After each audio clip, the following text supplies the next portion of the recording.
Hey everyone, I'm Kelly with the Suburban Soapbox, and today we are making some light and fluffy popovers.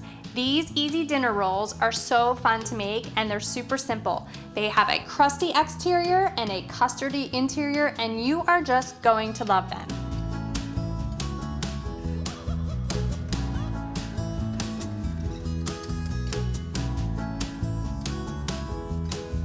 To get started, you're going to need all-purpose flour, some milk, heavy cream, baking powder, kosher salt, vanilla, and eggs. I also suggest that you have a whisk attachment for your hand mixer. If you don't have one, you can whisk it by hand or just use your regular beaters that came with your hand mixer. You'll also need a popover pan, and this is kind of what a popover pan looks like. It has really deep wells and then a really narrow opening, and that's going to allow your popover to lift and pop over the pan, which is how they got their name. If you don't have a popover pan, you can certainly use a regular muffin tin. So to start, we're going to add our milk and heavy cream to a saucepan, and we're going to heat up the milk and cream just so that it's warm to the touch. You don't want to chill on your dairy products. You just want it, like, you should be able to stick your finger in there and kind of want to take a bath. You want it to be like bath water.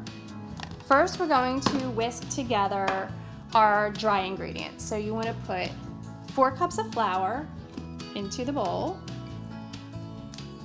and your kosher salt and your baking powder. And we're just going to whisk those together.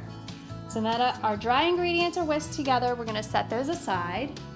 We're going to crack all 6 eggs into the bowl, and you want to use room temperature eggs for this. So now we're going to beat the eggs until they're pale in color and light and fluffy.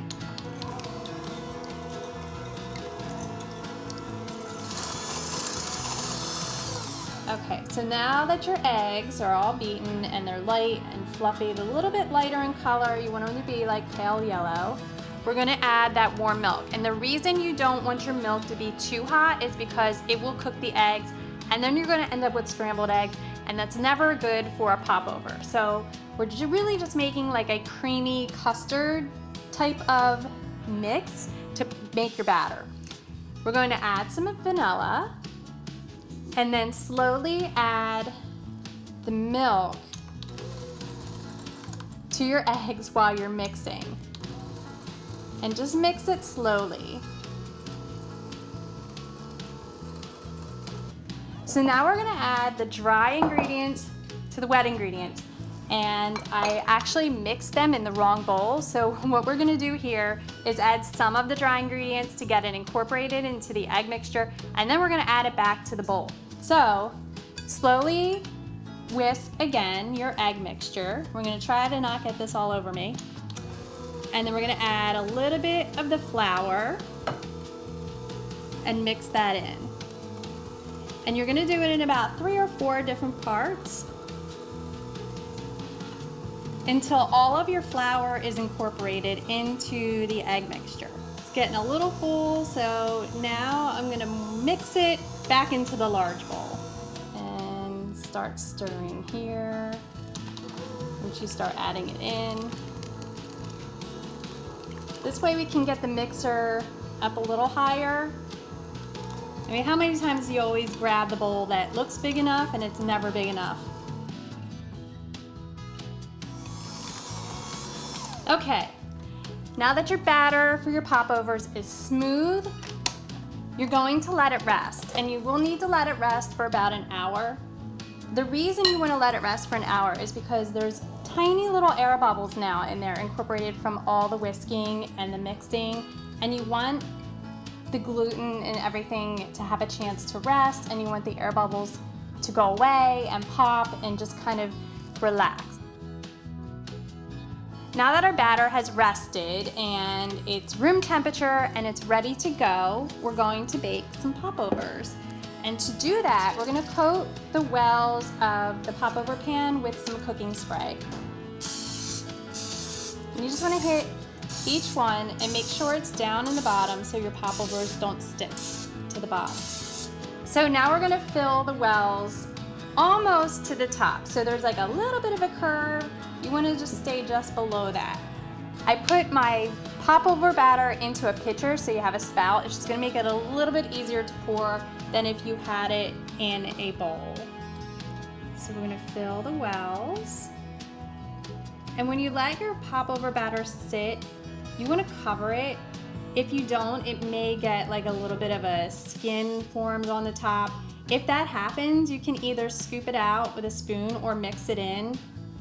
I mixed it in, and you can kind of see like there's little pieces like plopping in there. It's totally fine if that happens.